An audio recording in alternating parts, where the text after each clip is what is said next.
Hi happy Christmas எல்லாருக்கும். Search போகலாமா? எனக்கு ரொம்ப பிடிச்ச சர்ச் இது. ஏன்னா வந்துட்டு எனக்கு கோயம்புத்தூர் வந்த புதுசில் எங்கே போய் யார்கிட்ட என்ன பேசணும் ஏது பேசணும் அப்படின்னு தெரியாத போது எனக்கு கொஞ்சம் பிலீவாக இருந்தது வந்து இந்த சர்ச் போனால் ஏதாவது நமக்கு டேர்ன் ஆகும் அப்படின்னு சொல்லிட்டு நான் என்ன பண்ணுவேன்னா என்னோடய எல்லா பிரச்சனைகளையும் வந்துட்டு இங்கே போய் சொல்லிகிட்டு இருப்பேன்.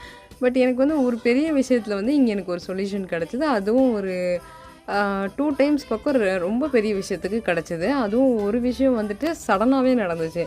ஸோ அது எனக்கு ஒரு மிராக்கிள் மாதிரி இருந்துச்சு. அப்போல்லாம் நான் என்ன கேட்டாலும் கொடுத்த கடவுள் இப்போ எதுவுமே காதில் கூட வாங்க மாட்டேங்கிறாரு. ஸோ அப்போ இருந்து எனக்கு கொஞ்சம் கடவுள் நம்பிக்கையே போயிடுச்சு. அதுக்கப்புறம் வந்துட்டு இந்த தீம் பார்க்குறதுக்கு இந்த ஃபாரின் செட்டப் மாதிரி இருந்துச்சு. அப்படி தலைக்கு மேலே ஸ்டார்ஸாக இருக்கும்போது I'm like a queen. So எனக்கு என்ன வேண்டது தெரில. ஸோ கொஞ்சம் நேரம் அமைதியாக மட்டும் உட்காந்து ரிலாக்ஸ்டாக பார்த்துட்டே இருந்தேன் கடவுளை. அதுக்கப்புறம் இந்த டெக்கரேஷன் ரொம்ப கிராண்டாக பண்ணியிருந்தாங்க. ஒரு பனி மாதிரியான ஒரு தீமில் பண்ணியிருந்தாங்க. சூப்பராகவே இருந்துச்சு.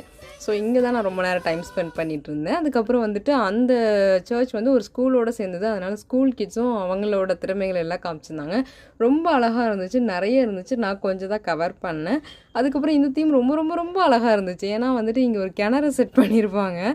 அந்த கிணறுக்கு வந்து என்ன பண்ணியிருப்பாங்கன்னா அது கிணறு தான் அப்படின்னு தெரியறதுக்கு வந்து இந்த குட்டீஸ் வந்து ஒரு லைட் செட் பண்ணியிருப்பாங்க. அது இன்னும் க்யூட்டாக இருக்குது. நீங்கள் பாருங்கள் இதை.